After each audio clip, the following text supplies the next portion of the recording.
মালিক আগরতলা পৌর নিগম high high, Agartala পৌর নিগমকে জানাই ধিক্কার, আগরতলা পৌর নিগমকে জানাই ধিক্কার।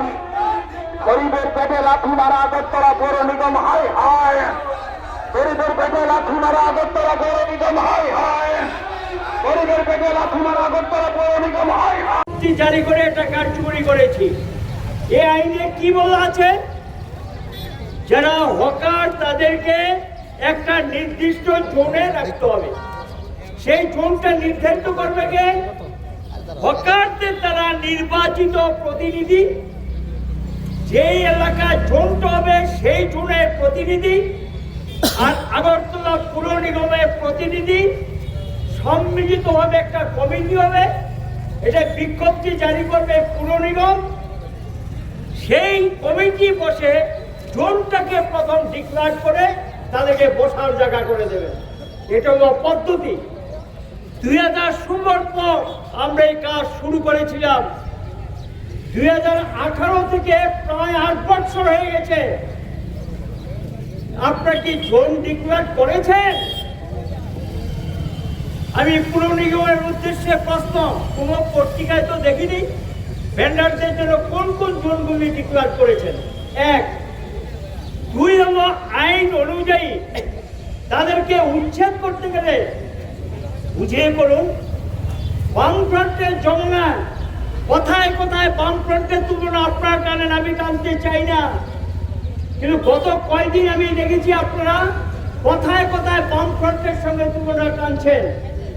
স্মরণ করে দিতে চাই, এই শহরে হকারদের পুনর্বাসনের জন্য চন্দ্রপুর থেকে যদি শুরু করি, ওখানে রাস্তা থেকে তুলে মার্কেট তৈরি করে সব কয়জন পুনর্বাসন পেয়েছে। বেকারদের আমরা ব্যবস্থা করেছি। আপনি আসুন এবং মঠচুমড়ে মার্কেট করে তাদের মার্কেটের ভিতর ঢুকিয়ে দেওয়া হয়েছে রাস্তার উপর থেকে। দ্বিতীয় যান আপনি সামালি বাজার, জিবি এলাকায় যারা ছিলেন তাদেরকে তুলে আমরা সামালি বাজার মার্কেটে ঢুকিয়ে দিয়েছি। বেকার যুবকদেরকে সেখানে সুবিধা করে দেওয়া হয়েছে। চতুর্থ দুর্গা চমড়ি বাজার, এখানেও আমরা মার্কেট করে তাদেরকে ঢুকিয়ে দিয়েছি। পঞ্চম যেটা হলো যে এটার পর এই যে যেখানে দাঁড়িয়ে কথা বলছি সিটি মার্কেট, এই এখানে এটা করা হবে। কোয়ার্টার ছিল, সরকারি কোয়ার্টার, আমরা এগুলো এখান থেকে স্থানান্তর করে জায়গাটা বের করে প্রশস্ত করে সিটি সেন্টার এবং পুর নিগমের যেই অফিসে বসে আপনারা কাজ করছেন এটা তৈরি করা হয়েছে। এই সিটি সেন্টারের সামনে 58টি পরিবার ছিল যারা হকারি করতেন, তাদেরকে সব কয়জনকে ঘর দেওয়া হয়েছে। আরো যা বাকি ছিল অন্যত্র যারা ছিলেন তাদেরকে দিয়ে দেওয়া হয়েছে। এখানে বটতলাতে যারা উচ্ছেদ হয়েছেন, রাস্তা পরিষ্কার এবং দ্বিতীয় ব্রিজটা করার সময় একটা ব্রিজ ছিল, ব্রিজটা নরম হয়ে গেছে। এই দ্বিতীয় ব্রিজটা করার সময় তাদেরকে নিয়ে আমরা বটতলি একটা মার্কেট করে সেখানে ঢুকিয়ে দিয়েছি, আমরা ব্যবস্থা করা হয়েছে। এমপিটিতে এই ধরনের একটা মার্কেট নির্মাণের কাজ শুরু করার পরিকল্পনা নেওয়া হয়েছিল। মহারাজগঞ্জ ভোটার স্ট্যান্ড সহ যারা উচ্ছেদ হয়েছে তাদেরকে নিয়ে মহারাজগঞ্জ মার্কেটে সব কয়জন ঘর পেয়েছে। এরপরে এই যে হরিগঙ্গা প্রসাদ রোডে যারা ছিলেন, ঝুঁকের আমলে তাদেরকে পিটিয়েছে, বামফ্রন্ট এসে তাদেরকে সূর্য ঘরে সূর্য চমুড়ি দিয়ে একটু ভিতরে যান, বাদিকে একটা জায়গা ভরাট করে তাদেরকে হকার মার্কেট করে দেওয়া হয়েছে। বামফ্রন্ট কোথায় আর আপনারা কোথায়?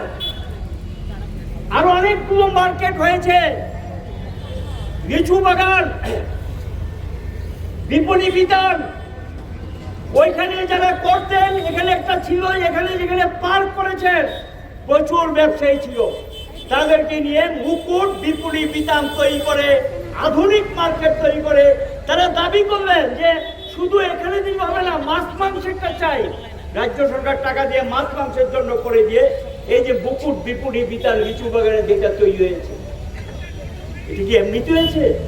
পরিকল্পিত উদ্যোগ, মানবতা চট্টগ্রাম এবং সব ক্ষেত্রে কথাবার্তা বললে, আলোচনা করে হকারদের মিটিং করে সমস্ত সংগঠনগুলোর সঙ্গে কথা বলে